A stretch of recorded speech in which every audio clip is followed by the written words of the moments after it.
ኢንሻአላህ በአላህ ፍቃድ ፕሮግራማችንን ወንድማችን ፋሂም በሚያሰማን ጥቂት የቁርአን አረፍተ ነገሮች ንባብ እንጀምራለን። ብራዘር ፋሂም أعوذ بالله من الشيطان الرجيم بسم الله الرحمن الرحيم من أجل ذلك كتبنا على بني إسرائيل أنه من قتل نفسا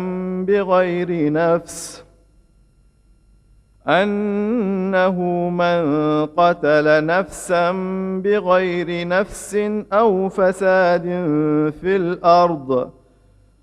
فساد في الأرض فكأنما قتل الناس جميعا ومن أحياها فكأنما أحيا الناس جميعا ولقد جاءتهم رسلنا بالبينات ثم إن كثيرا منهم بعد ذلك في الأرض لمسرفون ከላይ ያነበብኩላችሁ የቁርአን አያት ትርጉም እንደሚከተለው ነው። በአላህ ስም እጅግ በጣም ሩህሩህ እጅግ በጣም አዛኝ በሆነው። በዚህም ሳቢያ በእስራኤል ልጆች ላይ አንድ ሰው ነፍስ ያላጠፋችን ወይም ምድር ላይ ብክለትን ያላስፋፋችን ነፍስ ካጠፋ የሰው ዘርም በሙሉ እንዳጠፋ ይቆጠራል። አንዲትን ነፍስ ሕያው ያደረገ የሰው ልጆችን ሕያው እንዳደረገ ይቆጠራል በማለት ደነገግን። መልእክተኞቻችን ግልጽ ማስረጃዎችን ይዘው ወደ እነርሱ ተልከዋል። ቢሆንም ግን ከዚያ በኋላ ከውስጣቸው ብዙዎቹ ምድር ላይ ወሰን አላፊዎች ሆነዋል።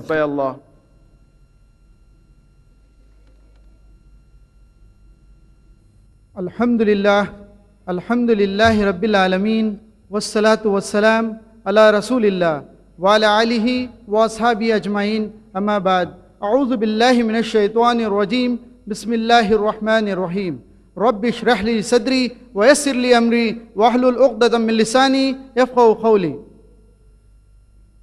የተከበራችሁ ተጋባዥ እንግዶቻችን በመጀመሪያ አሰላሙ አለይኩም ወራህመቱላሂ ወበረካቱሁ። የአላህ ሱብሓነሁ ወተዓላ ሰላም እዝነትና ርህራሄ በእናንተ በሁላችሁ ላይ ይሁን በማለት እስላማዊ ሰላምታዬን አስቀድማለሁ።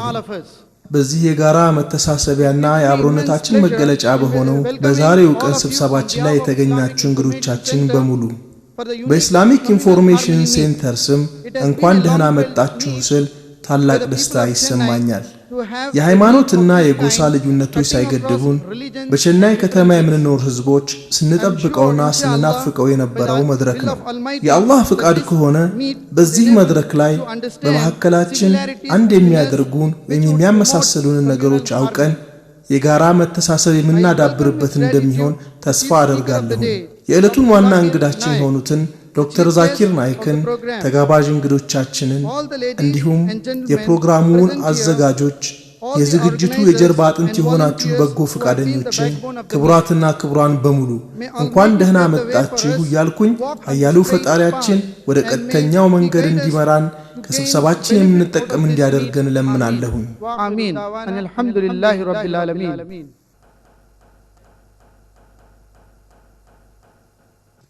ዶክተር ዛኪር አብዱልከሪም ናይክን ለማስተዋወቅ እድል በማግኘት ታላቅ ደስታ ይሰማኛል።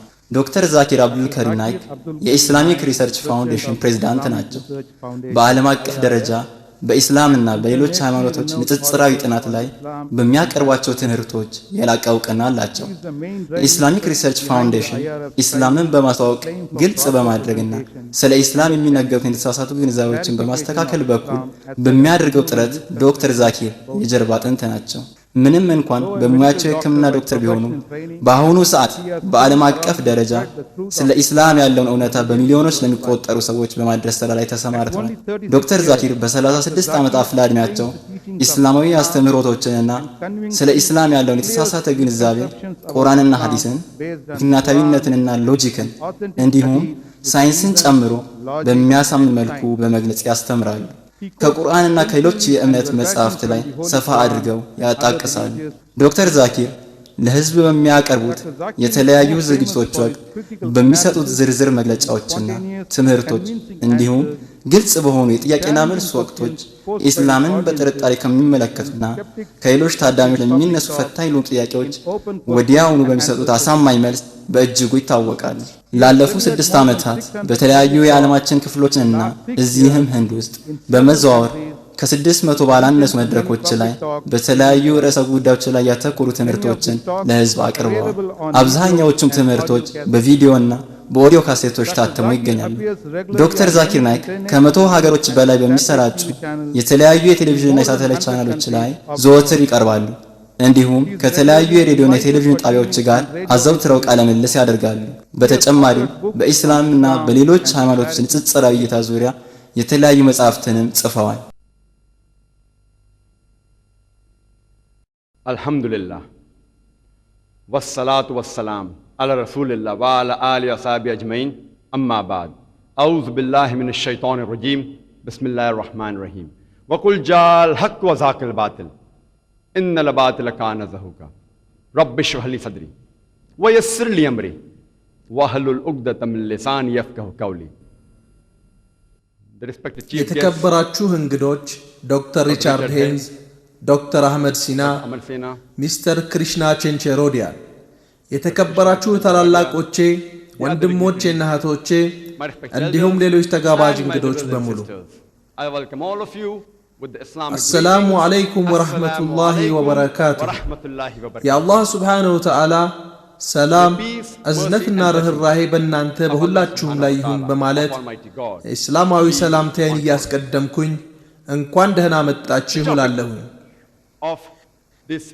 የዛሬው ማምሻ የንግግር ርዕሴ ቴሮሪዝም ኤንድ ጂሃድ ወይንም አሸባሪነትና ጂሃድ ከእስላማዊ እይታ አኳያ በሚል ርዕስ ይሆናል።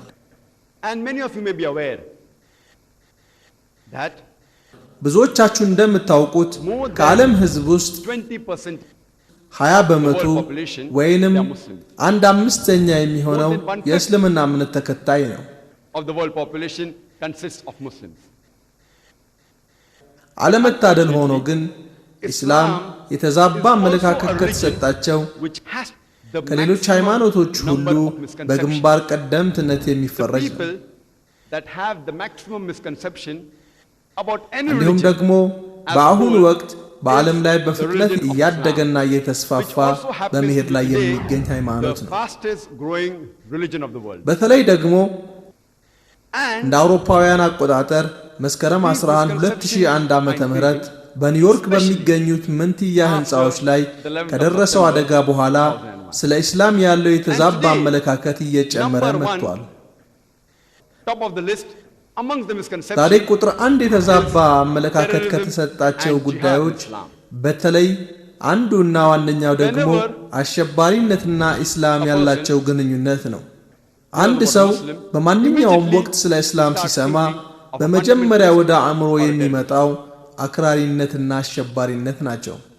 ፈንዳሜንታሊስት ወይም አክራሪ የሚለው ቃል ትርጉም ምንድን ነው? አንድ መሰረታዊ የሆነ አስተምሮትን ወይም አመለካከትን በጥብቅ የሚከተልና የሚተገብር ማለት ነው። ለምሳሌ አንድ ዶክተር ጥሩ ዶክተር ለመሆን ከፈለገ የሕክምና ትምህርቱ የሚያዘውን ፈንዳሜንታልስ ወይም መሰረታዊ የትምህርቱን ክፍል በሚገባ ማወቅና መተግበር አለበት። በሕክምና ትምህርቱ መሰረታዊ ጉዳዮችን ካልተገበረ በዚህ መስክ አክራሪ ካልሆነ ጥሩ ዶክተር ሊሆን አይችልም። አንድ ሳይንቲስት ሳይንሱ የሚያዘውን ፈንዳሜንታልስ ወይም መሰረታዊ ነገሮች ካልተገበረና በስራው ላይ አክራሪ ካልሆነ በስተቀር ጥሩ ሳይንቲስት ሊሆን አይችልም። አንድ የሂሳብ ምሁርም የሂሳብን ፈንዳሜንታልስ ወይም መሰረታዊ ትምህርት ካላወቀና ካልተገበረ ባጭሩ በዚህ መስክ አክራሪ ካልሆነ በስተቀር ጥሩ የሂሳብ ሊቅ ሊሆን አይችልም። ሁሉንም አይነት አክራሪነት ጥሩ ነው ወይም መጥፎ ነው ብሎ በጅምላ መፈረጅ አይቻልም። ባይሆን በየተሰማሩበት መስክ ካላቸው ተሳትፎና ድርጊት በመነሳት ጥሩ ሰው ነው ወይም መጥፎ ሰው ነው ልንለው እንችላለን። ለምሳሌ አንድ ዘረፋን መሰረታዊና ወይም ዋነኛ ሙያው አድርጎ የያዘ ሰው ለህብረተሰቡ ጠንቅ ነው። በሌላ በኩል መሰረታዊ ወይም ዋነኛ ሙያው በሽተኞችን ማከም የሆነ ይህንኑ ሙያውን አክብሮ የያዘ ሐኪም ደግሞ ለህብረተሰቡ የሚጠቅም መልካም ሰው ነው ልንለው እንችላለን። ለዚህ ነው ሁሉም አይነት አክራሪነትን በጅምላ ጥሩ ነው ወይም መጥፎ ነው ማለት የማይቻለው። መፈረጅ ያለባቸው የተሰማሩበት የሥራ መስክ ተለይቶ መሆን አለበት። እኔ ሙስሊም ፈንዳሜንታሊስት ወይም አክራሪ ሙስሊም በመሆኔ እኮራለሁ። ኢስላም የሚያዘኝን መሰረታዊ ነገሮች ለመስራትም ጥረት አደርጋለሁ። ኢስላም ከሚያዛቸው መሰረታዊ ተግባራት ውስጥ በአጠቃላይ የሰው ልጆችን ለጉዳት የሚዳርግ ወይም የሚጋብዝ አንድም ትዕዛዝ ወይም ድርጊት እንደሌለ አውቃለሁ። እንዲሁም ማንም በዓለም ላይ ያለ አንድ ሰው በተረጋገጠው የኢስላም መመሪያ ውስጥ አንድም ለሰው ልጆች ጉዳት የሚያዝ አንቀጽ ይዞልኝ ሊመጣ እንደማይችል በድፍረት እሞግታለሁ። ምናልባት አንዳንድ ሰዎች ከቁርአን አንቀጾችና ከኢስላም አስተምሮቶች ውስጥ የተወሰኑትን ቀንጭበው አውጥተው ይህ ለሰው ልጆች ጥፋት የሚያዝነው ሊሉ ይችላሉ። ነገር ግን ያንን አንቀጽ አስመልክቶ ተገቢው ማብራሪያ ከተሰጣቸው በኋላ ማንም ቢሆን ለሰው ልጆች አጠቃላይ ጥፋት የሚያዝ አንድም ጉድለት ያለው ነገር ከኢስላም አስተምሮቶች ሊያገኝ አይችልም። በዚህም ምክንያት ነው እኔ አክራሪ ኢስላም በመሆኔ እኮራለሁኝ የምለው። አንድ የሂንዱ እምነት አራማጅ መሰረታዊ የሂንዱ አስተምሮት የሚያዘውን እስካልተገበረ ድረስ አክራሪ ሂንዱ ሊሆን አይችልም።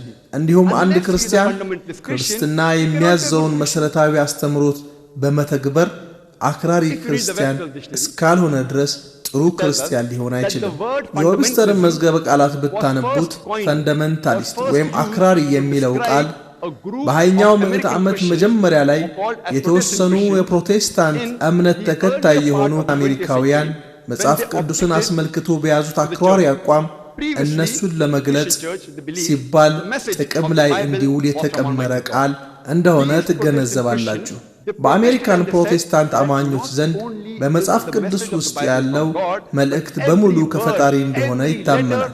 እነዚህ በወቅቱ አክራሪ አቋም የያዙት ክርስቲያኖች ግን በመጽሐፍ ቅዱስ ውስጥ ያለው መልእክት ብቻ ሳይሆን እያንዳንዱ ቃላትም ሆነ ፊደል ከአምላክ ነው የሚል አክራሪ አቋም ይዘው ነበር። እንግዲህ አንድ ሰው ይህ መጽሐፍ ቅዱስ የፈጣሪ ቃል ለመሆኑ ማስረጃ ካመጣ ይህ የአክራሪዎቹ አካሄድ የሚደገፍ ነው ማለት ነው። ከፈጣሪ አለመሆኑ ከተረጋገጠ ደግሞ ይህ የአክራሪዎቹ አካሄድ ትክክል አይደለም ማለት ነው። የቀድሞውን የኦክስፎርድ መዝገበ ቃላት ብታነቡት አክራሪ የሚለውን ቃል ሲተረጉመው አንድ ማንኛውም አይነት ጥንታዊነት ያለውን ሃይማኖት ጥንታዊ ከሆኑት ሕግጋቶች ጋር አብሮ የሚቀበል ሰው ማለት ነው ይል ነበር። ይህ የኦክስፎርድ መዝገበ ቃላት በተሻሻለው እትሙ ይህንኑ አክራሪ የሚለውን ቃል ሲተረጉመው አንድ ማንኛውንም አይነት ጥንታዊነት ያለው ሃይማኖት ከነጥንታዊ ሕግጋቱ ጋር የሚቀበልና የሚተገብር ሰው ነው ይልና በተለይ የእስልምና ሃይማኖትን የሚል ተጨማሪ ሐረግ አስገብቶበታል። በዚህም ምክንያት አክራሪ የሚለውን ቃል በሰማን ቁጥር ስለ ኢስላም እንድናስብ እንገደዳለን። አሸባሪነትን በተመለከተ ሁሉም ሙስሊም አሸባሪ መሆን አለበት እላለሁኝ። ዶክተር ዛኪር የጋራ መተሳሰብን እንፈጥርበታለን ባልነው በዚህ መድረክ ላይ ምን እያለ ነው ብላችሁ እየተገረማችሁ እንደሆነ ገምታለሁ። ለመሆኑ አሸባሪ ማለት ምን ማለት ነው?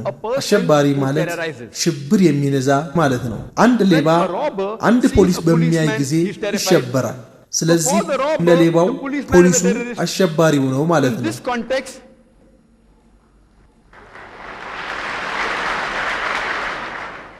በዚህ አገባብ መሰረት አንድ ሌባ አንድ ሙስሊም ባየ በማንኛውም ጊዜ ሊሸበር ይገባዋል። አንድ አስገድዶ ደፋሪ አንድ ሙስሊም ባየ ጊዜ መሸበር አለበት። እያንዳንዱ ሙስሊም የህብረተሰቡ ጠንቅ የሆኑ ድርጊቶችን የሚፈጽሙ ሰዎችን በተመለከተ ቁጥር አሸባሪ ሊሆን ይገባዋል። በእርግጥ አሸባሪ ሰላማዊ የሆነን ሰው የሚያሸብር ማለት እንደሆነ ይገባኛል። በዚህ አገባብ መሰረት ማንም ሙስሊም ቢሆን አንድ ሰላማዊ ሰው በማሸበር ድርጊት ውስጥ ገብቶ መገኘት የለበትም። ሙስሊሞች ለህብረተሰቡ ጠንቅ የሆኑ ድርጊቶችን የሚፈጽሙትን ብቻ ነጥለው ማሸበር አለባቸው። በአብዛኛው ጊዜ አንድ ሰው ላደረጋቸው ተመሳሳይ ለሆኑ ድርጊቶች ሁለት አይነት አገላለጾች ሲሰጡ ይታያል። ለምሳሌ ከ60 ዓመት በፊት እንግሊዞች እኛን ህንዶችን በቅኝ በያዙበት ወቅት የተወሰኑት ህንዳውያን ለህንድ ነጻነት የሚዋጉ ነበሩ። እነዚህ ህንዳውያን በእንግሊዝ መንግስት አሸባሪዎች እየተባሉ ይጠሩ ነበር። እነዚሁ ሰዎች ደግሞ በህንዳውያኑ ዘንድ የነጻነት ታጋዮች ተብለው ይጠራሉ። ድርጊታቸው አንድ አይነት የሆነው እነዚህ ሰዎች በእንግሊዞቹ ዘንድ አሸባሪዎች ሲባሉ፣ በተራው ህንዳዊ ዘንድ ደግሞ የነጻነት ታጋዮች ተብለው ተጠርተዋል። ድርጊታቸውም አንድ፣ ሰዎቹም አንድ፣ የተሰጣቸው ስያሜ ግን ሁለት። አንዱ ቡድን አሸባሪ ሲላቸው፣ ሌላው ቡድን ደግሞ የነጻነት አርበኛ ያደርጋቸዋል። ስለዚህ የአንድ ወይም የሌላ ቡድን ስያሜ ከመቀበላችን በፊት ስያሜውን ሰጪው ክፍል በምን ምክንያት ስያሜውን እንደሰጠ ለማወቅ መሞከር አለብን። እንግሊዝ ህንድን ቅኝ መግዛት አለባት ብላችሁ የምታምኑ ከሆነ ሰዎቹን አሸባሪዎች ልትሏቸው ትችላላችሁ። በሌላ በኩል እንግሊዞች የመጡት ለንግድ ነው እንጂ ህንድን ቅኝ መግዛት አይገባቸውም ብላችሁ የምታምኑ ከሆነ ደግሞ እነዚህን ሰዎች የነጻነት ተዋጊ አርበኛ መሆናቸውን በማመን ትቀበላላችሁ። ሌላ ምሳሌ ልሰጣችሁ እወዳለሁ። ኔልሰን ማንዴላን ታውቋቸዋላችሁ። የነጻዋ የደቡብ አፍሪካ ፕሬዝዳንት የነበሩት እኚህ ሰው ደቡብ አፍሪካ በነጮቹ የአፓርታይድ መንግስት ስር በነበረችበት ጊዜ አሸባሪ ናቸው ተብለው በመፈረጅ ሮቢን ደሴት ላይ ለ25 ዓመት በግዞት አስረዋቸው ነበር። በሌላ በኩል እኚህ ሰው ኔልሰን ማንዴላ በሀገሬው ተወላጆች በሆኑት ህዝቦች የነጻነት ተዋጊ ተብለው ነበር የሚጠሩት። ተግባራቸው አንድ የሆነው እኚህ ሰው በነጮቹ አሸባሪ ሲባሉ፣ በሀገሬው ተወላጆች የነጻነት ተዋጊ ተብለው ይጠራሉ። የደቡብ አፍሪካ በነጮቹ የበላይነት የሚያምነው መንግስት የሚደግፉ ከሆኑ ለእርሶ በዓለም ላይ እንደ ማንዴላ ያለ አሸባሪ የለም። የሀገሬው ተወላጆችን አመለካከት የሚደግፉ ከሆኑ ለእርሶ እንደ ማንዴላ ያለ የነጻነት ተዋጊ አይገኝም። ቁርአናችን በሱረቱል ሁጁራት ምዕራፍ 49 ቁጥር 13 ላይ እናንተ ያመናችሁ ሆይ እኛ ከሴትና ከወንድ ፈጠርናችሁ፣ ትተዋወቁ ዘንድም ጎሳዎችና ነገዶችም አደረግናችሁ፣ ከመካከላችሁ በአላህ ዘንድ በላጩ አላህን ይበልጥ የሚፈራው ነው። አላህ ሁሉን አዋቂ የሆነ ጌታ ነው። በፈጣሪ ዘንድ ትልቅ ክብር የሚሰጠው ለቀለሙ፣ ለሀብቱ፣ ለጾታው ወይም ለዘሩ አይደለም። መመዘኛው የአላህ ፍራቻ ያለው ቅዱስ ሰው ሆኖ መገኘት ብቻ ነው። ነቢዩ ሙሐመድ ሰለላሁ ዐለይሂ ወሰለም በሐጀተል ወዳዕ ላይ የመጨረሻ የሆነውን ምክራቸውን ሲለግሱ ምን አሉ? አረብ የሆኑት አረብ ካልሆኑት የበላይ አይደለም፣ አረብ ያልሆነውም አረብ ከሆነው የበላይ አይደለም፣ ነጭም ከጥቁሩ የበላይ አይደለም፣ ጥቁሩም ከነጩ የበላይ አይደለም። በአላህ ዘንድ የበላይ መሆን በመልካም ባህሪ ቢሆን እንጂ አይገኝም ብለዋል። በቁርአን ውስጥ በተገለጸው አንቀጽና በነቢዩ ሙሐመድ ሰለላሁ ዐለይሂ ወሰለም አባባል የምትስማሙ ከሆነ ኔልሰን ማንዴላ አሸባሪ ሳይሆን ለመብቱ የታገለ ሰው እንደሆነ ታምናላችሁ። ስለዚህ ማንም ሰው ቢሆን ለአንድ ሰው የሆነ ስያሜ ከመስጠቱ በፊት ሰውየው ድርጊቱን ለምን ሲል እንደሚፈጽም ለማወቅ መጣር አለበት። ስለ እስላም የተዛባ አመለካከት እንዲኖር ካደረገው ውስጥ በሁለተኛ ደረጃ የሚቀመጠው ጂሃድ የሚለው ቃል ነው። ጂሃድ የሚለውን ቃል ትርጉም አስመልክቶ ሙስሊም ባልሆኑት ብቻ ሳይሆን በሙስሊሞችም መካከል የተሳሳተ ግንዛቤ ነው ያለው።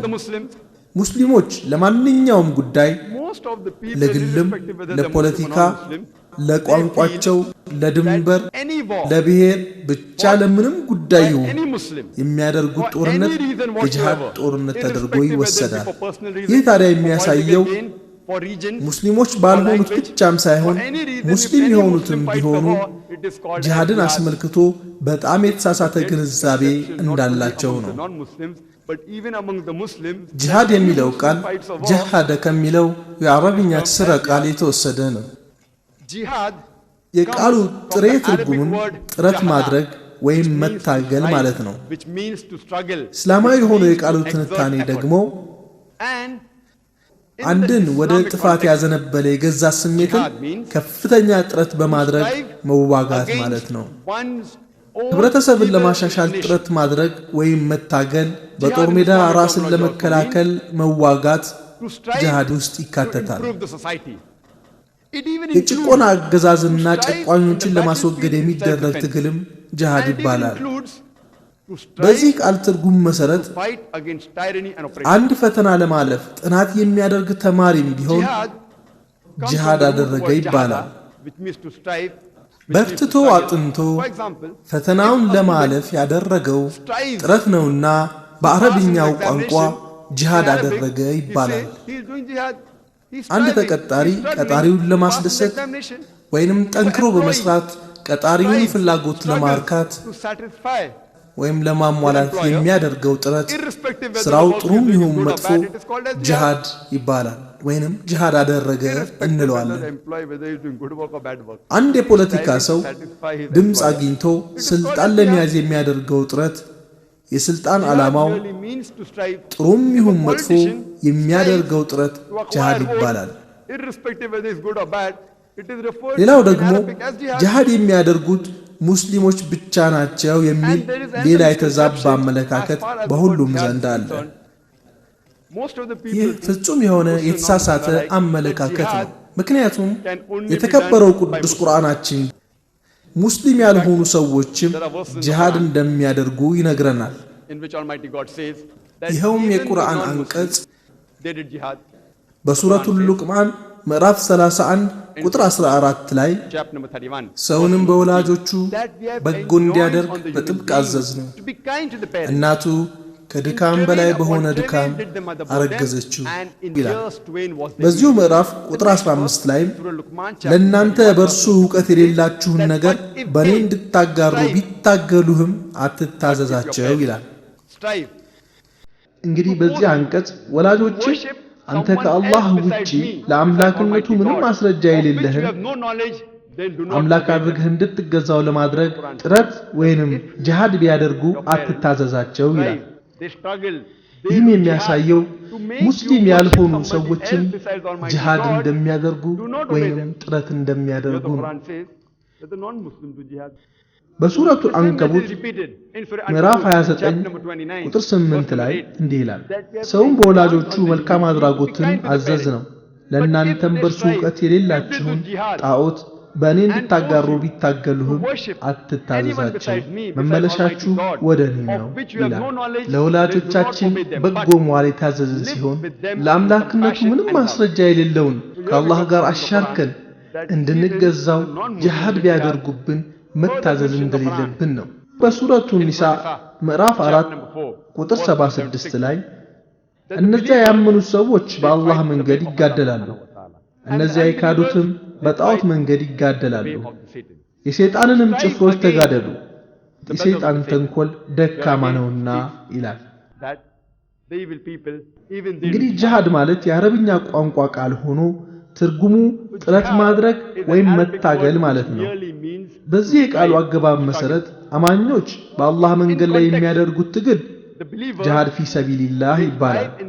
በጥፋት መንገድ ላይ ያሉ ሰዎች ደግሞ የሚያደርጉት ትግልና ጥረት ጂሃድ ፊ ሰቢል ሸይጣን ወይም በሸይጣን መንገድ እየታገሉ ነው ይባላል። ስለዚህ መልካም ለሆነ ነገር መታገል አለ፣ እንዲሁም መጥፎ ለሆነ ነገርም መታገል አለ ማለት ነው። ሁለቱም ጂሃድ ይባላል።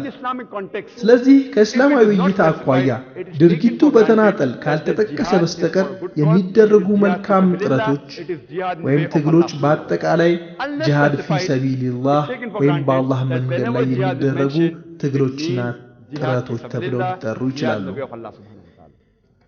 ሌላው ሙስሊሞችም ሆነ ሙስሊም ባልሆኑት መካከል ጂሃድ የሚለውን ቃል አስመልክቶ ያለው የተዛባ ትርጓሜ ነው። ይኸው ትርጓሜ ደግሞ ጂሃድ ማለት ቅዱስ ጦርነት ማለት ነው የሚለው አተረጓጎም ነው። ቁርአንን ብታነቡት ግን በውስጡ ቅዱስ ጦርነት የሚል አንድም ቃል አታገኙ። እንዲሁም በተረጋገጡ የነብዩ ሰለላሁ ዐለይሂ ወሰለም ንግግሮችም ቢሆን በአንዳቸውም ውስጥ ቅዱስ ጦርነት የሚል ቃል ተጠቅሶ አታገኙ። ቅዱስ ጦርነት ለሚለው ቃል የአረብኛ ቋንቋ አቻው ሐረቡል ሙቀደስ የሚለው ቃል ነው። ይህን ቃል ደግሞ በቁርአንም ሆነ ከነብዩ መሐመድ ሰለላሁ ዐለይሂ ወሰለም ለመሆናቸው በተረጋገጡ ንግግሮች ውስጥ ተጠቅሶ አታገኙ። ይህን ቅዱስ ጦርነት የሚለውን ቃል ለመጀመሪያ ጊዜ የተጠቀሙት ስለ እስላም የሚያጠኑ ምዕራባውያን ኦሪየንታሊስቶች ናቸው። የሚያሳዝነው ግን የኛው ሙስሊም ምሁራንም ቢሆኑ ቅዱስ ጦርነት የሚለውን በኦሪየንታሊስቶች የተሰጠውን ትርጉም ይዘው በዛው መቀጠላቸው ነው። አንድ ሰው በስተት ለሰራው የቃላት አተረጓጎም ስተት ሙስሊም ምሁራንም ቢሆኑ ጂሃድ ማለት ቅዱስ ጦርነት ማለት ነው ብለው መደምደማቸውና ማጽደቃቸው አለመታደል ነው። በቁርአን ውስጥ ውጊያን አስመልክቶ ያለው ቃል ቂታል ወይንም መጋደል የሚለው ቃል ነው። ይህን መጋደል ወይም ቂታል የሚለው ቃል ለሁለት ነገር ይውላል። ለጥሩ ነገር መጋደል ወይም መዋጋት፣ ለመጥፎ ነገር መዋጋት እንዳለ ይገልጻል። አላህ Subhanahu Wa Ta'ala በቁርአን ላይ በሱረቱ ኒሳ ምዕራፍ 4 ቁጥር 76 ላይ እነዚያ ያመኑት ሰዎች በአላህ መንገድ ላይ ይጋደላሉ፣ እነዚያ ያላመኑት ደግሞ በሰይጣን መንገድ ላይ ይጋደላሉ ይላል።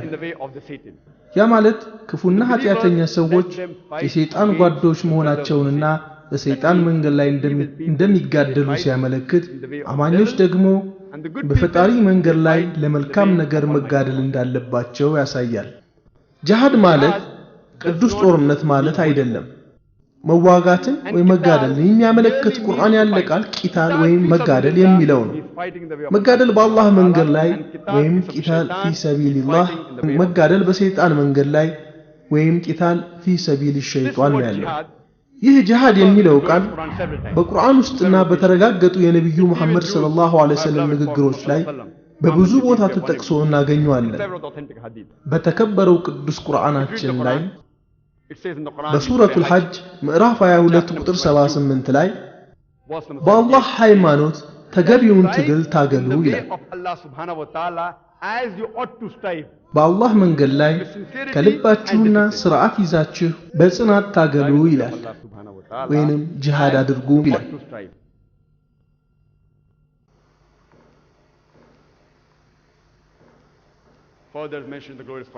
አላህ Subhanahu Wa Ta'ala በሱረቱ ተውባ ምዕራፍ 9 ቁጥር 20 ላይ ደግሞ እነዚያ ያመኑት ከአገራቸውም የተሰደዱት በገንዘቦቻቸውና በነፍሶቻቸው በአላህ መንገድ ላይ የታገሉት አላህ ዘንድ በደረጃ በጣም የላቁ ናቸው ይላል። ያ ማለት እነዚያ በስደት የተንገላቱ አማኞች በአላህ መንገድ ላይ በገንዘባቸውም በጉልበታቸውም በነፍሳቸውም ወይም በነፍሶቻቸው መልካም ነገርን በመስራት ጥረት ካደረጉ ወይንም ከታገሉ ከሞት በኋላ ጀነት ውስጥ ከፍተኛ ሽልማትን ይሸለማሉ፣ በደረጃም ከሌሎች የላቁ ይሆናሉ ማለት ነው። ሰሂህ ቡኻሪ በቮሊዩም 4 እትሙ በ46ኛው ቁጥር ሐዲስ ላይ ነብያችን ሰለላሁ ዐለይሂ ወሰለም እንዲህ ማለታቸው ተዘግቧል። አንድ ሙጃሂድ በአላህ መንገድ ላይ ትግል ስለሚያደርግ ሙጃሂድ ነው። አላህ በእውነት ከልቡ በሱ መንገድ ላይ ትግል እያደረገ መሆኑን ያውቃል። ይህ ሰው ያለማቋረጥ በጾምና በጸሎት ላይ እንዳለ ነው የሚቆጠረው። ይህ ሰው እንዲሁ በአላህ መንገድ ላይ ጥረት እያደረገ ቢገደል የጀነት ነው። ትግሉን አጠናቆ ቢመለስም በትግሉ ላይ ባገኘው ድርሻ በከፍተኛ ሽልማት ተደስቶ ይመለሳል ይላል። ጂሃድ የሚለው ቃል በቁርአን ውስጥ በበርካታ ቦታዎች ላይ ተጠቅሷል። በሱረቱል አንከቡት ምዕራፍ 29 ቁጥር 6 ላይ ومن جاهد فإنما يجاهد لنفسه إن الله لغني عن العالمين በአላህ መንገድ ላይ ትግል ብታደርግ ትግሉ ለራስህ ነው። አላህ ከሁሉም ነገር የተብቃቃ ጌታ ነው ይላል። ይህ የሚያሳየው በአላህ መንገድ ላይ ትግል ብታደርግ ለራስህ ስትል የምታደርገው ትግል መሆኑን ነው። አላህ ሱብሓነሁ ወተዓላ ከኛ ምንም የማይፈልግ የተብቃቃ የሆነ ጌታ ነው። ይህ በሱ መንገድ ላይ የምናደርገው ትግል ጥቅሙ ለራሳችን እንጂ ለሱ አይደለም። እሱ ከፈጠራቸው ፍጥሯን ጥቅም የሚፈልግ ጌታ አይደለም። አላህ ሱብሓነሁ ወተዓላ በሱረቱ ተውባ ምዕራፍ 9 ቁጥር 24 ላይ እንዲህ ይላል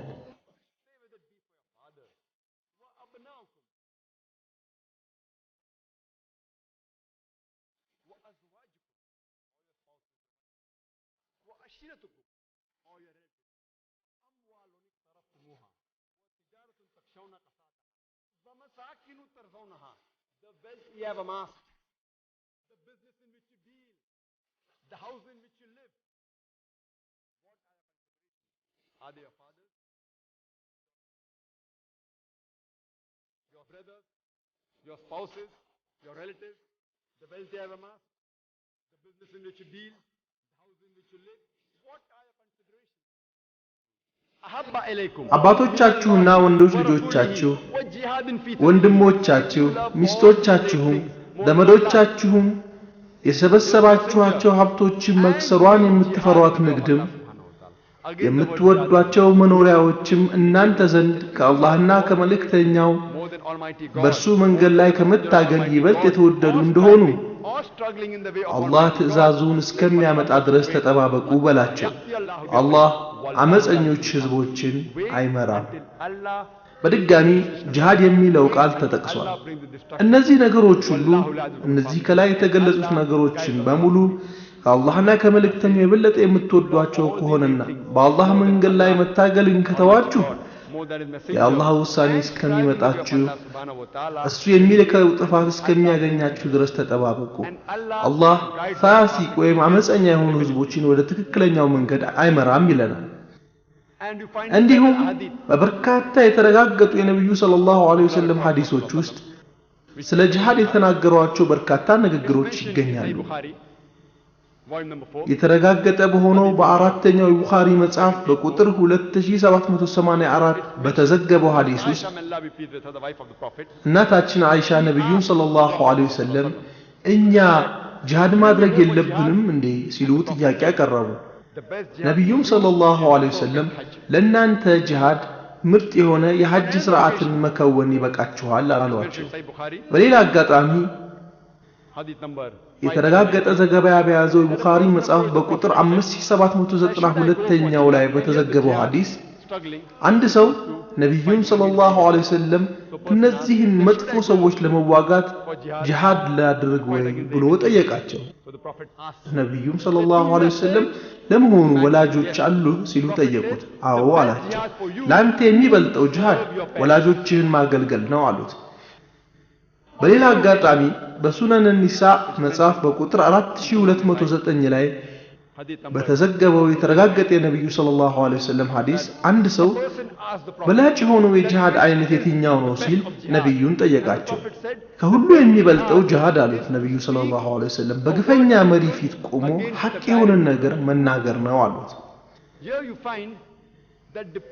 እንግዲህ በላጭ የሆነው የጂሃድ አይነት እንደ ሁኔታው ተቀያይሮ እናየዋለን። በአንድ ወቅት ሐጅ ማድረግ፣ በሌላው ወቅት ወላጆችን ማገልገል፣ በሌላው ወቅት ደግሞ ግፈኛ የሆነ መሪ ፊት ቆሞ ሳይፈሩ ሐቅ መናገር እንደሆነ አይተናል። ነብያችን ሰለላሁ ዐለይሂ ወሰለም በተረጋገጠው የኢብኑ ሒባን ዘገባ በቁጥር 4686 ላይ በተጻፈው ሐዲስ ሙጃሂድ በአላህ መንገድ ላይ የሚታገል ሙጃሂድ ማለት ነው ከራሱ መጥፎ ስሜት ጋር ትግል የገጠመ ማለት ነው ካሉ በኋላ ስደተኛ የሚባለው ሰው ደግሞ ከመጥፎ ነገር ወደ መልካም ነገር የተሰደደ ሰው ነው ብለው ተናግሯል። በእነዚህ አገባብ መሰረት ለጂሃድ የተሰጠው ትንታኔ ካለው ሁኔታ ጋር እየተገናዘበ ሲለዋወጥ አስተውላችኋል። ምርጥ የሆነ ወይም በላጭ የሆነ የጂሃድ አይነት ከወቅቱና ከሁኔታው ጋር እየታየ የሚሰራው የጂሃድ አይነት ነው። ስለዚህ ጂሃድ ምን እንደሆነ ለማወቅ ቁርአንና የተረጋገጠውን ነብዩ መሐመድን ንግግር ማወቅ ያስፈልጋል። በቁርአናችን በሱረቱል በቀራ ምዕራፍ 2 ቁጥር 208 ላይ يا أيها الذين آمنوا ادخلوا في السلم كافة ولا تتبعوا خطوات الشيطان إنه لكم عدو مبين እናንተ ያመናችሁ ሰዎች ሆይ ወደ እስላም በሙሉ ልባችሁ ግቡ የሰይጣንን እርምጃዎች አትከተሉ ይለናል። አላህ Subhanahu Wa Ta'ala በብዙ የቁርአን አንቀጾች የሰይጣንን መንገድ አትከተሉ ይለናል። በዚህኛው አንቀጽ ግን የሰይጣንን እርምጃዎች አትከተሉ ይለናል። ለመሆኑ ሰይጣንን አትከተሉና የሰይጣንን እርምጃዎች አትከተሉ በሚለው አባባል መካከል ልዩነት አለን? አላህ በዚህ የቁርአን አረፍተ ነገር ለምን ቃሉን ቀይሮ የሰይጣንን እርምጃዎች አትከተሉ አለ? ለምሳሌ አንዲት ሴት አንድን ወንድ እባክህ ሌሊቱን አብረን እናሳልፍ ብትለው ሰውየው ትንሽ ኢማን ካለው ወዲያውኑ አይሆንም፣ አይደረግም፣ ክልክል ነው ብሎ ይመልስላታል። ይህ ሰው ከአንዲት ሴት ስልክ ቢደወልለት አይ በስልክ ማውራት ምንም አይደለም ብሎ ለአንድ ለሁለት ደቂቃ ሊያወራት ይችላል። ከዚያም ከጥቂት ቀናት ቆይታ በኋላ ለምን ሻይ አብረን አንጠጣም ብላ ብትጠይቀው አይ ይሄም ሻይ ምናምን ነው ምንም ችግር የለውም ብሎ ማክዶናልድ ሳንዱችና ሻይ አብረው ይገባበዛሉ። ከጥቂት ቀናት በኋላ አንድ ሬስቶራንት ተገናኝተው ደግሞ አብረው ራት ይበላሉ። ከዚያም አብረው ሆቴል ያድራሉ። እንግዲህ ሰይጣንን እግር በእግር መከተል ማለት ይህ ነው። ይህ ትንሽ ኢማን ያለው ሰው ሰይጣኑ እንዳለ በጋድ ቢመጣበት ወዲያውኑ ጥፋ ብሎ ያስወግደዋል። አሁን ግን ቀስ በቀስ መጀመሪያ ለአንድ ለሁለት ደቂቃ ስልክ ማውራት ምን አለበት? ከዚያም ሻይ አብሮ መጠጣት ምን አለበት? ከዚያም አብሮ ራት መብላት ምን አለበት? ከዚያም አንድ ቀን አብሮ ማደርስ ምን አለበት ይላል።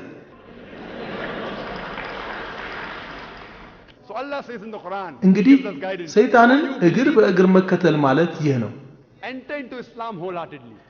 ለዚህ ነው አላህ Subhanahu Wa Ta'ala እናንተ ያመናችሁ ሰዎች ሆይ ወደ እስላም በሙሉ ልባችሁ ግቡ የሰይጣንን እርምጃዎች አትከተሉ እሱ ለእናንተ የለየለት ጠላታችሁ ነው ያለ። እጅግ በጣም ምርጥ የሆነው የጂሃድ አይነት እውነተኛው መልእክት ወይም እምነቱ ላልደረሳቸው ሰዎች እንዲደርሳቸው ማድረግ ነው። ማለትም ዳዕዋ ማድረግ፣ የኢስላም ምንነት ላልደረሳቸው ሰዎች ማድረስ። አላህ Subhanahu Wa Ta'ala በሱረቱል ኢምራን ምዕራፍ 3 ቁጥር 110 ላይ كنتم خير أمة أخرجت للناس تأمرون بالمعروف وتنهون عن المنكر وتؤمنون بالله እናንተ ከሰው ልጆች መካከል የተመረጣችሁ ህዝቦች ናችሁ ይለናል። አላህ ክብር እየሰጠን ምርጥ ህዝቦች ናችሁ እያለን ነው። ኃላፊነት የሌለበት ክብር ስለሌለ አላህ በመቀጠል ምን ይለናል? በመልካም ታዛላችሁ፣ ከመጥፎ ትከለክላላችሁ፣ በአላህም ታምናላችሁ። እንግዲህ አላህ Subhanahu Wa Ta'ala ይህንን ልቅና የሰጠን ለምንድን ነው ማለት ነው? ሰዎችን መጥፎ ከሆነ ነገር እንድንከለክል፣ መልካም በሆነ ነገር ደግሞ እንድናዛቸውና በአላህ ላይ ምንንም ሳናጋራ በብቸኝነት እንድናመልከው ነው። ስለዚህ አንድ ሰው ሰዎችን መልካም ስራ እንዲሰሩ ካልመከረ፣ ከመጥፎ ስራቸው እንዲታቀቡ ካላደረገ ሙስሊም ተብሎ ምርጥ ህዝብ ተብሎ ሊጠራ አይበቃለትም። ንግግሬን ስጀምር ሱረቱል ኢስራ ምዕራፍ 17 ቁጥር 81 ላይ ያለውን የቁርአን አንቀጽ ጠቅሻለሁ። በዚህ አንቀጽ ላይ አላህ Subhanahu Wa Ta'ala ምን ይለናል? እውነት ተገለጸ፣ ሐሰትም ጠፋ፣ ሐሰት መጥፋቱ የማይቀር ነበርና ይላል። እውነታውን ያወቀ የተረዳ ሰው ላላወቁት ወይም ላልደረሳቸው የማድረስ ግዴታ አለበት። አንድ ሰው በምድርም ይሁን በሰማይ ደህንነቱ የሚረጋገጠው በቁርአን የተቀመጠው መስፈርት ሲያሟላ ብቻ ነው። አላህ Subhanahu Wa Ta'ala በሱረቱል ዐስር ምዕራፍ 103 ከቁጥር 1 እስከ 3 በተገለጸው ቃሉ እንዲህ ይለናል: بسم الله الرحمن الرحيم والعصر إن الإنسان في خسر إلا الذين آمنوا وعملوا الصالحات وتواصوا بالحق وتواصوا بالصبر በጊዜያቱ እምላለሁ ሰው ሁሉ በእርግጥ በኪሳራ ውስጥ ነው እነዚያ ያመኑትና መልካሞችን የሰሩት በእውነትም አደራ የተባባሉት በመታገስም አደራ የተባባሉት ብቻ ሲቀሩ ይላል እምነት ብቻ መንግስተ ሰማያት አያስገባም ከእምነት በተጨማሪ መልካም ስራ ሊኖርህ ይገባል ከነዚህ አንዱ ከጎደለ በዚህ የቁርአን መስፈርት መሰረት ገነት አይገኝም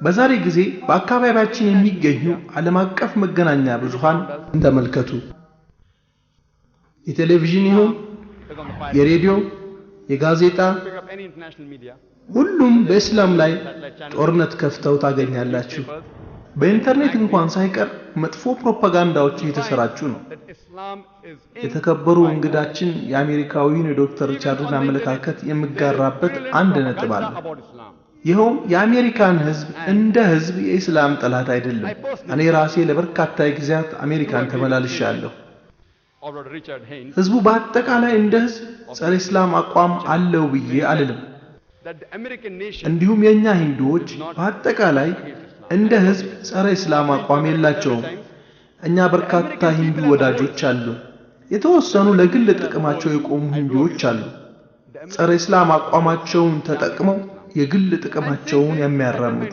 ከመራባውያን ቢሆን እንደዛው ነው ጸረ እስላም የሆነ ፕሮፓጋንዳ በመንዛት ለግል ጥቅማቸው የቆሙ ጥቂት ግሩፖች ናቸው መርዛቸውን የሚረጩት አንዳንዶቹ ስልጣን ለመውጣት ቀላሉ መንገድ እስላምን ከሌሎቹ ማጋጨት እንደሆነ በማመናቸው ይህንን መጠቀሚያ በማድረጋቸው ሌሎች አንዳንድ መንግስታትም የሰሯቸውን ጥፋቶች መሸፈኛ የህዝቡን ትኩረት ለመቀየር ቀላል ዘዴ ሆኖ ስላገኙት ነው ጸረ እስላም አቋም እያራመዱ የሚገኙት ስለዚህ ነው የአሜሪካን ህዝብ እንደ ህዝብ የእስላም ጠላት አይደለም ሙስሊም ያልሆኑ ህንዳውያን ቢሆኑ እንደ ህዝብ ሁሉም ጸረ እስላም አቋም የላቸውም የሚለው እነዚህ ጥቂት ለግል ጥቅማቸው የቆሙት ናቸው ይህንን ሁሉ መጥፎ ስራ የሚሰሩት እነዚህ ጥቂቶች ግን የብዙሃን መገናኛውን ተቆጣጥረውታል በዓለም ላይ ከፍተኛ ስርጭት ካላቸው መካከል የሚመደበው ታይም መጋዚን መጽሔት እንደ አውሮፓውያን አቆጣጠር ሚያዝያ 16 1979 ባወጣው ዘገባ ላይ ባለፉት 150 ዓመታት ውስጥ ከ60,000 በላይ የሆኑ ጸረ እስላም መጻሕፍት ታትመዋል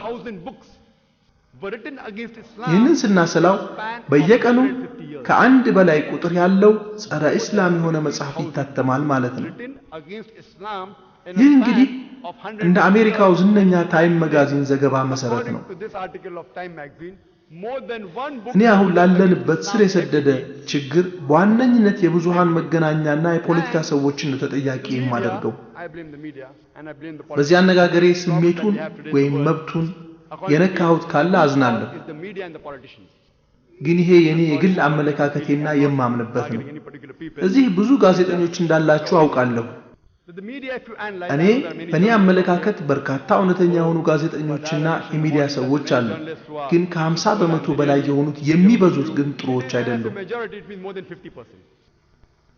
ዛሬ ሙስሊሞች በተናጠል በሚዲያው ኢላማ ተደርገዋል ለምሳሌ አንድ ሙስሊም ሴት ሂጃብ አድርጋ ስትሄድ ኢላማ ትደረጋለች በተመሳሳይ መነኩሴዎች ከእጅና ከፊታቸው በስተቀር ሌላው አካላቸውን ሁሉ ሸፍነው ሲሄዱ ይከበራሉ አንድ ሙስሊም ወንድ ጺሙን ሲያሳድግ አሸባሪ ነው ይባላል ሲኮች ጺማቸውን ሲያሳድጉ ጥምጥም ጠምጥመው ሲሄዱ ግን ምንም ችግር የለባቸውም በዘጠናዎቹ ውስጥ ካናዳ ሄጄ በነበረበት ወቅት አንድ የካናዳ ዜግነት ያለው የሲክ እምነት ተከታይ ካናዳ ውስጥ ለጦር ሰራዊት አባልነት ተመልምሎ ጥምጥሙን አላውልቅም በማለቱ በተፈጠረው አለመግባባት ፍርድ ቤት ክስ መስርቶ የካናዳን መንግስት ፍርድ ቤት ውስጥ ረቷል ሰራዊቱንም አሸንፏል ያለፈው ወር እንግሊዝ ኮሌጅ ውስጥ ጥምጥሙን አላውልቅም ያለ የሲክ እምነት ተከታይ እንግሊዝ ፍርድ ቤት ቀርቦ ተከራክሮ ጥምጥሙን አድርጎ እንዲማር አስፈርዶ አሸንፏል እዚህ ግን ጺም እንኳን አሳድጎ መገኘት ችግር ይሆነ ነው ጺም ማሳደግ ምንም የሚያመጣው ጉዳት የለም። ትናንት ከሆኑ ጺማቸውን አሳድገው ኮፍያ ካደረጉ ጓደኞች ጋር ሆቴል ተገናኝተን ነበር። የሆኑ ፖሊሶች ተከትለዋቸው ገብተው ጥያቄ መጠየቅ ጀመሩ። ኮፍያ ስላደረጉና ጺም ያሳደጉ በመሆናቸው ብቻ ኮፍያ ማድረግ ምን ጉዳት ያመጣል? እስኪ ጺም ምን ጉዳት ያመጣል? ዝንብን እንኳን አይጎዳም።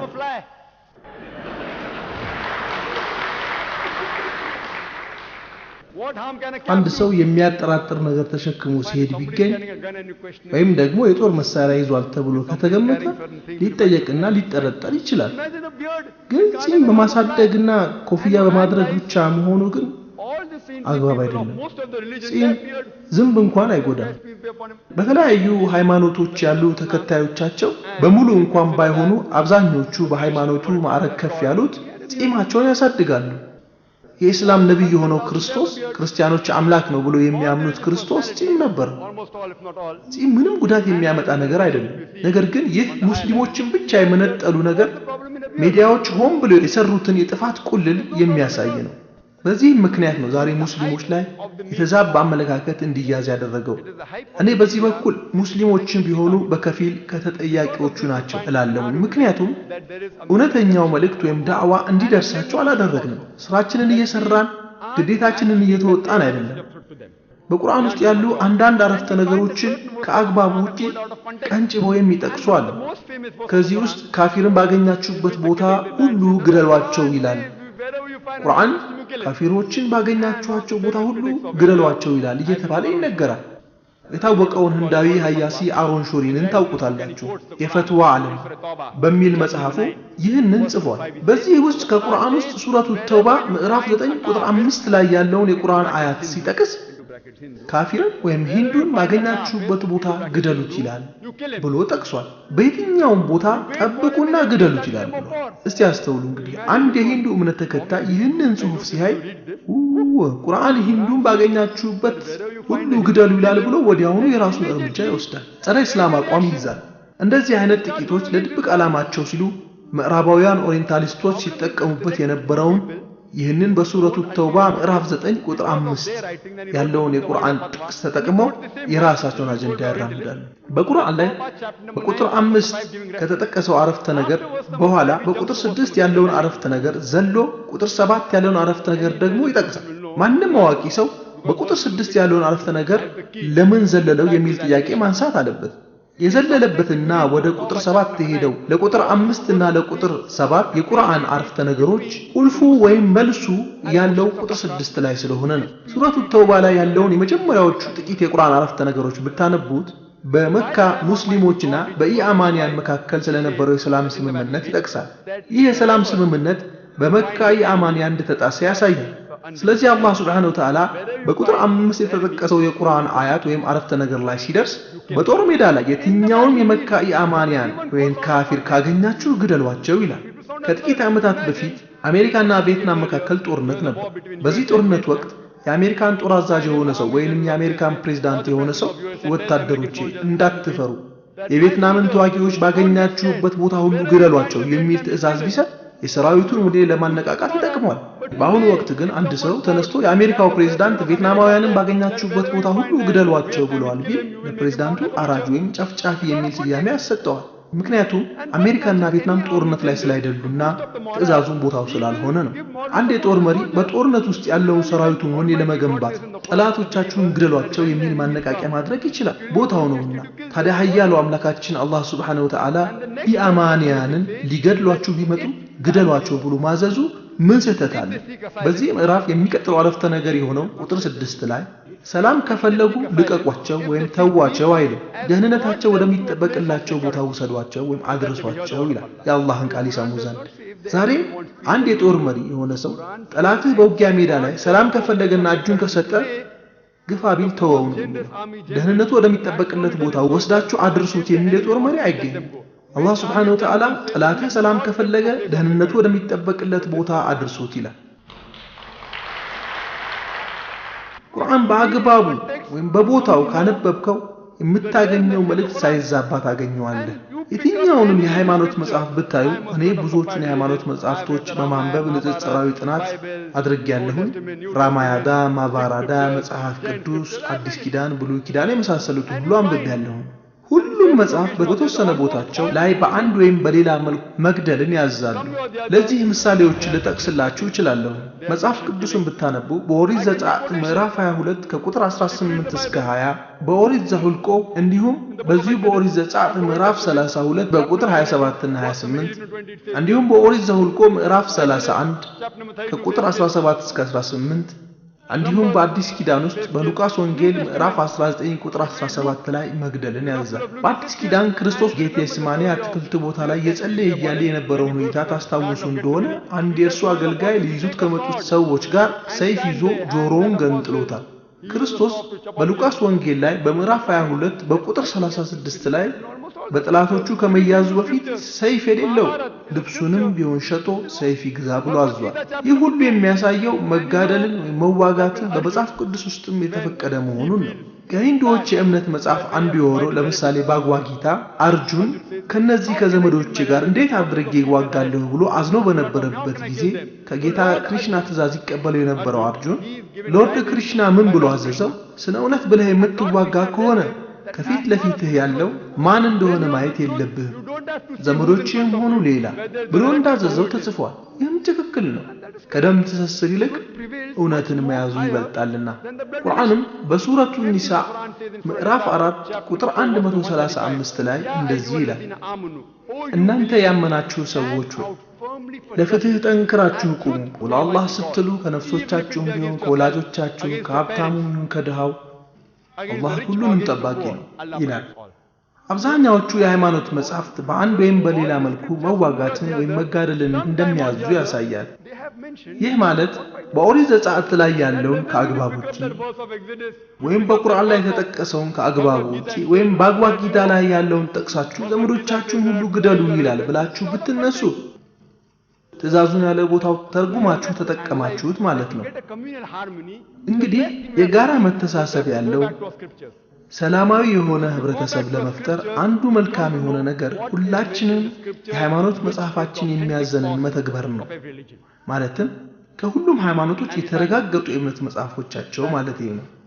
በቁርአን ላይ በሱረቱል ማኢዳ ምዕራፍ 5 ቁጥር 32 ላይ የሚከተለውን እናገኛለን። ፕሮግራማችን መግቢያ ላይ ቃሪው ያነበበውን የቁርአን አረፍተ ነገር ነው የምጠቅስላችሁ። አንድ ሰው ነፍስ ያላጠፋችን ወይም ምድር ላይ ጥፋትን ያላስፋፋችን ነፍስ ካጠፋ የሰው ዘርም በሙሉ እንዳጠፋ ይቆጠራል። አንዲትን ነፍስ ሕያው ያደረገ የሰው ልጆችን ሕያው እንዳደረገ ይቆጠራል ይላል። እንግዲህ ማንም ሰው ቢሆን ማንንም ቢገድል ሙስሊም የሆነም ሙስሊም ያልሆነ ለፈጸመው የግድያ ወንጀል ወይንም ምድር ላይ ተንኮል በመፈጸሙ ምክንያት ካልሆነ በስተቀር የሰው ዘርን ሁሉ እንደገደለ ይቆጠራል ይላል።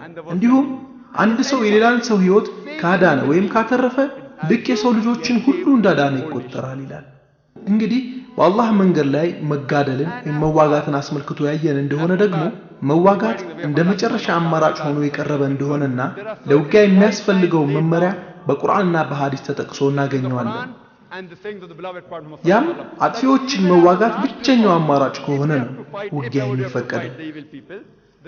በመመሪያውም አላህ በቁርአን በሱረቱል በቀራ ምዕራፍ 2 ቁጥር 190 ላይ እነዚያ የሚጋደሏችሁን ካዲዎች በአላህ መንገድ ላይ ተጋደሉ፣ ወሰንንም አትለፉ፣ አላህ ወሰን አላፊዎችን አይወድምና ይላል። እንዲሁም በዚሁ ምዕራፍ በቁጥር 194 ላይ ጭቆናና ስቃይ እስከሚያበቃ ድረስ ተዋጓቸው ይላል። እንግዲህ ውጊያ የመጨረሻው አማራጭ ሲሆን ብቻ ነው። ለዛውም በጦርነቱ ወቅት ሴቶችን፣ አረጋውያንን፣ ሕፃናትን መጉዳት እንዲሁም ገዳማትን መድፈር፣ የሃይማኖት ሰዎችን መጉዳት፣ ዛፎችን መቁረጥ ወይም እንዳያፈሩ ማድረግ፣ እንስሳትን መጉዳትና የመሳሰሉት ሌሎች በርካታ በጦርነቱ ወቅት መፈጸም የሌለባቸውን ነገሮች የሚገልጽ መመሪያ አለ። ራምክሪሽና ራው በጻፈው መጽሐፍ ላይ ነብዩ መሐመድ በነበሩበት 23 የነብይነት ዘመናቸው ውስጥ በተደረጉት ጦርነቶች ላይ 1080 ሰዎች ሞተዋል፣ ሲል የራሱን ስታቲስቲክስ አውጥቶ ጽፏል። በመጀመሪያው ዓለም ጦርነት ያለቀውን ህዝብ ብዛት ታውቃላችሁ? 20 ሚሊዮን ናቸው። 10 ሚሊዮን ወታደሮችና 10 ሚሊዮን ሲቪሎች። ሁለተኛው የዓለም ጦርነት 30 ሚሊዮን ሰዎች ተገድለዋል። እንዲሁም 34 ሚሊዮን ደግሞ የጦር ጉዳተኞች ሆነዋል። ትክክለኛው ምንጭ ወደ ሆነው ወደ ቁርአን ተመልሰን ውጊያ የተፈቀደበትን ሁኔታ ብንመረምር ምክንያቱን ልናገኘው እንችላለን። ዛሬ በጣም በስፋት ተሰራጭቶ የሚገኘው አንድ የተሳሳተ ግንዛቤ ደግሞ ኢስላም በጦርነት የተስፋፋ ሃይማኖት ነው የሚለው። ኢስላም የሚለው ቃል ሲልም ከሚለው ቃል የተወሰደ ሲሆን የቃሉን ትርጉም ሁለት ነው። አንዱ ሰላም ማለት ሲሆን ሌላው ራስን ለፈጣሪ ትእዛዝ አሳልፎ መስጠት የሚለውን ትርጉም ያስይዛል። ማንንም ሰላምን ፈልጎ ራሱን ለፈጣሪ ትእዛዝ አሳልፎ የሰጠ ሁሉ ኢስላም ይባላል። ኢስላም በጦርነት የተስፋፋ ነው የሚለውን ሐረግ ስናየው ኢስላም ወይም ሰላም የተስፋፋው በጦርነት ነው የሚል አረፍተ ነገር እናገኛለን። ኢስላም የቃሉ ትርጉም እንደሚያሳየው ከሁከትና ከብጥብጥ የጸዳ ነው። ነገር ግን ያለው ብቸኛ አማራጭ ኃይል ከሆነ ግን በኃይል መጠቀምን ይፈቅዳል። እያንዳንዱ የዓለማችን ሀገሮች ፖሊሶች ወይም የጸጥታ ኃይሎች አሏቸው። የዛን ሀገር የደህንነት ህግ ለማስጠበቅ ሲባልም ኃይል መጠቀም ሲገደዱ ሰላምን ለማረጋገጥ ሲሉ ኃይል ይጠቀማሉ። ስለዚህም እስላምን ቢሆን የተወሰኑ ሰላምን የሚያውቁ ሰዎች ሲኖሩ የመጨረሻው አማራጭ ኃይል ብቻ ሆኖ ሲገኝ ኃይል መጠቀምን ያዛል። ኢስላም በጦርነት የተስፋፋ ነው የሚለው የተሳሳተ አባባል አስመልክቶ አንድ ዝነኛ የሆነ ዴሊሲ ኦሌሪ የተባለ የታሪክ ሰው ኢስላም አት ዘ ክሮስሮድ በሚለው መጽሐፉ በገጽ 8 ላይ እንዲህ ይላል። አክራሪ እስላሞች ዓለም በሰይፍ እስልምናን እንዲቀበል ያደረጉ ጨካኝ ዘረኞች ናቸው የሚለው አባባል የታሪክ ሰዎች ከፈጠሩት እጅግ ከማይመስልና ይታመን ከማይችል ተረት አንዱ ነው ይላል። ታሪክ እውነታውን አረጋግጧልና። እንግዲህ ዴሊሲ ኦሌሪ ኢስላም አት ዘ ክሮስሮድ በሚለው መጽሐፉ እንደገለጸልን እስልምና በዓለም ላይ ተስፋፋው በሰይፍ ነው የሚለው አባባል ውድቅና የታሪክ ሰዎች በእጅጉ የተሳሳተ ዘገባ ማስተላለፋቸውን ነው የዘገቡት። ትክክለኛው ታሪክ የሚነግረን ሌላ ነው። እንደሚታወቀው እኛ ሙስሊሞች ስፔንን ለ800 ዓመታት ገዝተናል። ሆኖም በሰይፍ እንዲሰልም ያስገደድነው አንድም ሰው የለም። በኋላ ላይ የመስቀል ጦረኞች ሲመጡና ሙስሊሞችን ከስፔን ጠራርገው ሲያስወጧቸው በግልጽ አዛን የሙስሊማዊ ጥሪ የሚያደርግ አንድ ሰው እንኳን አልነበረም። እንግዲህ እስልምና በሰይፍ የተስፋፋ ቢሆን ኖሮ 800 ዓመታት ስፔንን ሲያስተዳድሩ ሙስሊሞች እያንዳንዱን ሰው በሰይፍ አስገድደው ያሰልሙት ነበር ማለት ነው። ኢስላም የተስፋፋው በሰይፍ ቢሆን ኖሮ እኛ የህንድ ሙስሊሞች ለ1000 ዓመታት ህንድን ስንገዛ በጎራዴ አስገድደን እስላምን እንዲቀበል ያደረግነው አንድም ሰው የለም። የአረብ ሙስሊሞች ካለፉት 1400 ዓመታት ጀምሮ የአረብ መሬቶች ወይም የአረብ ግዛቶች ገዢዎች ነበሩ። የአረብ መሬትን በእርግጥ እንግሊዞችና ፈረንሳዮች ለጥቂት ጊዜ ተቆጣጥረዋል። በአጠቃላይ ግን ለዘመናት ያስተዳደሩት ሙስሊሞች ናቸው። ያም ሆኖ ግን ዛሬ 14 ሚሊዮን በላይ የሚሆኑ ስረ መሰረታቸው ክርስቲያን የነበሩ አረቦች በዚያች ምድር ላይ ይኖራሉ። እንግዲህ ስረ መሰረታቸው ክርስቲያን የሆኑ ሲወርድ ሲዋረድ ከጥንትም ክርስቲያን የነበሩ ማለት ነው። እነዚህ 14 ሚሊዮን የሚሆኑ ክርስቲያን አረቦች እስላም በሰይፍ ያልተስፋፋ ለመሆኑ ቋሚ ምስክሮች ናቸው። ቅድም እንዳልኳችሁ የህንድ ሙስሊሞች ህንድን ለ1000 ዓመታት አስተዳድረዋል። ቢፈልጉ ኖሮ እያንዳንዱን ህንዳዊ በሰይፍ አስገድደው ያሰልሙት ነበር። ዛሬ ከ1000 ዓመታት በኋላ 80 በመቶ የሚሆኑት ህንዳውያን ሙስሊሞች አይደሉም። እነዚህ 80 በመቶ የሚሆኑት ህንዳውያን እስላም በሰይፍ ያልተስፋፋ ሃይማኖት ለመሆኑ ቋሚ ምስክሮች ናቸው። የትኛው የሙስሊም ጦር ነው ወደ ማሌዥያ የዘመተው? ማሌዥያ ከ50 በመቶ በላይ ነዋሪዎቿ ሙስሊሞች ናቸው። የትኛው የሙስሊም ጦር ነው ኢንዶኔዥያን ሲወረረው? ኢንዶኔዥያ ዛሬ በዓለም ላይ ሙስሊሞች በብዛት ከሚኖሩባቸው አገሮች በቁጥር 1 የምትመደብ ናት። የትኛው የእስላም ጦር ነው የምስራቅ አፍሪካ አገራትን የወረረው? ቶማስ ካርላይ የሚባል ዝነኛ አውሮፓዊ የታሪክ ተመራማሪ ኢስላም በምን አይነት ጦር እንደተስፋፋ ሲገልጽ እንዲህ ይላል። እያንዳንዱ አዲስ አይነት ሐሳብ ሁሌም በአንድ ሰው አእምሮ ውስጥ ይጠነሰሳል። አንድ ሰው ብቻውን ከሌሎች በተቃራኒ ሆኖ ይቆማል። የተጠነሰሰውን ሐሳብ ለሌሎች ለማዳረስ ሰይፍን መታጠቅ አለበት። የትኛውን አይነት ሰይፍ የሚለውን ስናይ አርቆ የማሰፊያ አእምሮ ወይም የአስተዋይነት ሰይፍ መሆኑን እንረዳለን። አላህ በቁርአኑ በሱረቱ ነህ ምዕራፍ 16 ቁጥር 125 ላይ እንዲህ ይላል፣ ወደ ጌታህ መንገድ በብልሃትና በመልካም ግሳጤ ወይም በለዘብታ ቃል ጥራ፣ በዚያችም እርሷን መልካም በሆነች ዘዴ ተከራከራቸው። ጌታህ እርሱ ከመንገድ የተሳሳተውን ሰው አዋቂ ነው፣ እርሱም ቅን የሆኑ ሰዎችን አዋቂ ነው ይላል። ፕሌንቱዝ የሚባል መጽሔት የሪደር ዳይጀስት አልማናክ ዓመታዊ 1986 ዓመተ ምህረት በዓለም ላይ ያሉት ትላልቅ ሃይማኖቶች እንደ አውሮፓውያን አቆጣጠር ከ1934 እስከ 1984 ባሉት ዓመታት የአማኞቻቸውን የቁጥር እድገት የሚያሳይ መረጃ ይዞ ወጥቶ ነበር። በዚህ ስታቲስቲክስ መረጃ መሰረት ከፍተኛ የአማኞች ቁጥር ያሳየው ኢስላም ሲሆን 234% እድገት አሳይቷል። የክርስትና እምነት 47% ብቻ ነው ያደገው። እስኪ ታዲያ አንድ ጥያቄ ልጠይቃችሁ። በእነዚህ ከ1934 እስከ 1984 ባሉት 50 ዓመታት ውስጥ ኢስላምን ለማስፋፋት የትኛው አይነት ጦርነት ነው የተካሄደው?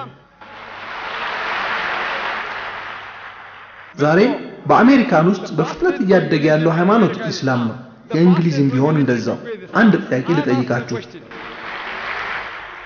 እስቲ እንግዲህ የትኛው እስላም ነው አሜሪካኖች እስላምን እንዲቀበሉ እያስገደዳቸው ያለው?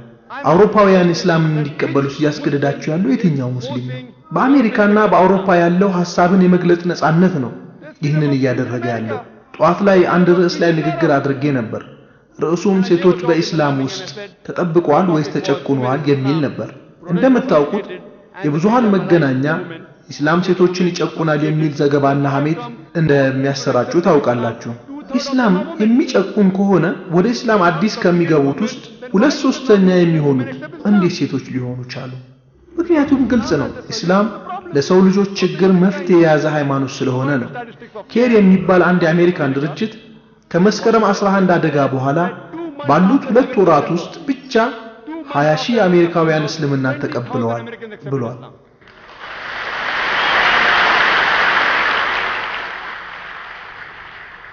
ከመስከረም 11 ጥቃት 2 ቀን ቀደም ብሎ መስከረም 9 ነበር አሜሪካንን የለቀኩት። እዛ ቆይቼ ቢሆን ኖሮ እኔም ያው አንድ ነገር ያደርጉኝ ነበር። ከመስከረም 11 ጥቃት በኋላ ከ5 እና 6 ወር ባልበለጠ ጊዜ ውስጥ እንግሊዝ ሀገር ለ3 ጊዜ ተመላልሼ አሸባሪነትን አስመልክቶ ትምህርት ሰጥቻለሁ። እንግዲህ ያ መስከረም 11 የተፈጸመው የአሸባሪነት ድርጊት መጥፎ ቢሆንም እንደዚህ አይነት አጋጣሚዎችን መፍጠር ችሎ ነበር። ሰልማን ሩሽዲ ስለ ነብያችን ሰለላሁ ዐለይሂ ወሰለም የጻፈው ዘለፋ መጥፎ ቢሆንም የሰልማንን መጽሐፍ ካነበቡ በኋላ ቁርአን ምን እንደሚል ለማወቅ ቁርአንን አንብበዋል። በዚህም እስልምናን የተቀበሉ በርካታ ናቸው። ዛሬ አሜሪካን ውስጥ ኒውዮርክ ታይምስ የሚባለው ዝነኛ ጋዜጣ ሳይቀር እንደዘገበው ሰዎች ስለ እስላም ለማወቅ ዋግተዋል። ሌላው ቀርቶ የእስላምን መጽሐፍ ቅዱስ ማግኘት እንችላለን ወይ እያሉ ይጠይቃሉ። የሙስሊሞች ቅዱስ መጽሐፍ ቁርአን መሆኑን እንኳን አያውቁ።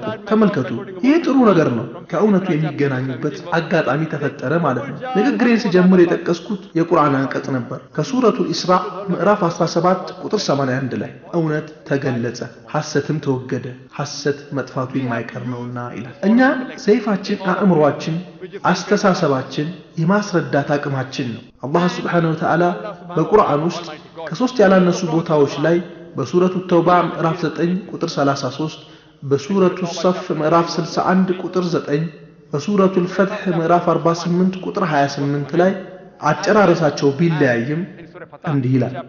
هو الذي أرسل رسوله بالهدى ودين الحق ليظهره على الدين كله ولو كره المشركون እርሱ የአጋሪዎቹ ቢጠሉትም መልእክተኛውን በመምሪያ መጽሐፍ በእውነተኛ ሃይማኖትም በኢስላም ከሃይማኖቶች ሁሉ የበላይ ሊያደርገው ወስኖ የላከ ነው። በሱረቱል ፈትህ ምዕራፍ 48 ቁጥር 28 ላይ በተገለጸው አጨራረሱ ምስክርነትም በሱ በቃ ይለናል። አሸባሪነትና ጂሃድ በኢስላም እይታ የሚለውን የዛሬውን ትምህርቴን የሚከተለውን የሎርድ አደም ፒርሰንን ንግግር በመጥቀስ አጠናቅቃለሁ። አንድ ቀን የኒኩለር ቦምብ በአረቦች እጅ ይገባል ብለው የሚሰጉ ወይም የሚጨነቁ ሰዎች የዘነጉት ነገር ቢኖር የሙስሊሞች ኒኩለር ቦምብ ነብዩ መሐመድ የተወለዱ ቀን የፈነዳ መሆኑን ነው ብሏል። አኺር ዳዋና አልሐምዱሊላህ ረቢል ዓለሚን።